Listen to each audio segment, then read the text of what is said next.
What are you listening to right now? That is one of my favorite questions in the world. Talking to a friend about what kind of new musicians they've been checking out, what recent albums they've liked, and what kind of songs they can't get out of their heads is something that warms my heart.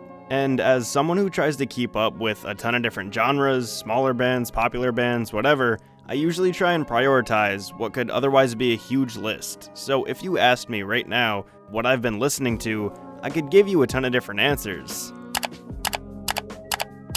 Or I could give you the most important one, the album I've had on repeat for months, which includes one of my favorite songs of the year. This is Snail Mail.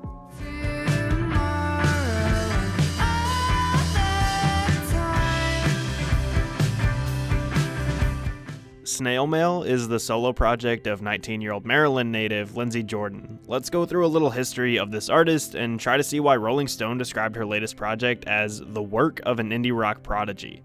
After releasing a self-recorded EP called Sticky in 2015, she played a few live shows with a band and started going by Snail Mail. While Lindsey was the main component of the act, she was joined by bassist Ryan Vieira and drummer Sean Durham. To get a feel for the kind of music Lindsey was creating at the time, I suggest listening to what is probably my favorite track on Sticky, Feeling Better. This song shows just how vulnerable this young 15-year-old singer-songwriter was.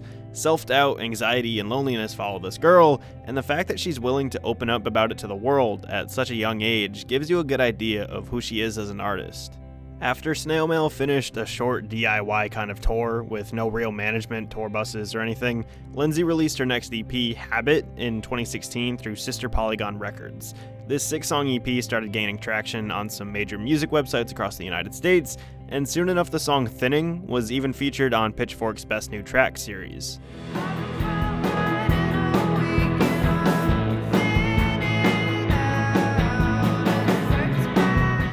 Even though it had only been a year since Sticky, it was easy to see some improvement in Lindsey's songwriting. On Thinning, she keeps the same bass revolving around stream of consciousness lyrics, but dives a little deeper into more complex, profound thoughts as well. The song was written by Lindsey during a 7th-month spell of bronchitis. At first listen, you wouldn't really assume that Lindsey was actually thinning out, but knowing the backstory and understanding how bronchitis was literally causing her to lose a ton of weight, it gives the song this interesting juxtaposition between physical ailment and how it can affect your psyche as well. Fast forward to 2017 and Snail Mail was touring North America throughout a majority of the year. Now playing with bassist Alex Bass and drummer Ray Brown, the band toured with other indie groups like Priests, Girlpool, and Beach Fossils. In September of 2017, Snail Mail signed to prominent independent label Matador Records. Matador currently has a roster that boasts some of the best names in indie music like Car Seat Headrest, Julian Baker, Perfume Genius, and more. All of Lindsey's hard work paid off big with the release of her 2018 debut full-length album, Lush. With 3 years since her debut EP, tons of practice, and a big label supporting her,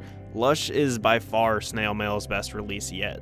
The song and video I played at the introduction of this video was for Lush's hit single Pristine. This track has blown up across all the different streaming platforms, it's a must-have within recent indie rock playlists, and the lyric video currently has 700,000 views on YouTube. Other great songs from Lush include Heatwave, a modern love song that talks about trying to replace selfishness with empathy.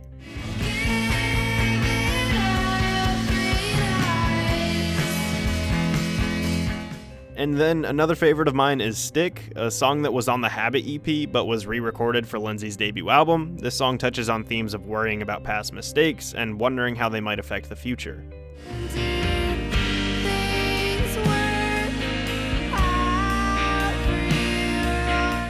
As a whole, Lush is a wonderful album that can be seen as a musical letter of sorts. Lindsey touches on a variety of themes throughout the story she tells on the project, but there's a certain emphasis on what could have been. Each song feels like its own little snapshot of emotion, with everything coming together to feel like a message you'd write to someone that you've lost romantically. The stories she's able to tell and the feelings she's able to evoke have this incredible clarity to them. Anybody who knows what I like will know that this is a huge compliment, but Snail Mail reminds me a lot of one of her label mates at Matador Records, Will Toledo from Car Seat Headrest. For me at least, I listen to them mostly for the emotional relief that their stream of consciousness lyrics bring me, but then on top of that they both have unique, unpolished voices that go really well with the whole lo-fi indie aesthetic of their music. And in the end, listening to their albums feels almost therapeutic, all the while having fun enjoying these little happy, sad songs. Within Pitchfork's review of the album, Snail Mail was compared to the likes of Frank Ocean and Fiona Apple. Noisy described Lush as being wrapped up in beauty and transcendence. And like Robert Steiner of the Boston Globe put it, it's exciting to think that Jordan's only getting started. At only 19 years old and one of the best albums of 2018 under her belt, I can't wait to see what Snail Mail does next. Hey, thanks so much for watching this video. Remember to like and subscribe if you want more videos like this. If you want to follow my social media, the links are down below. You can also donate to my Patreon, help the show, and get some cool rewards if you click the link on the screen. And I sell merch at tpublic.com/user/alfomedia. Thanks for watching, and always forward.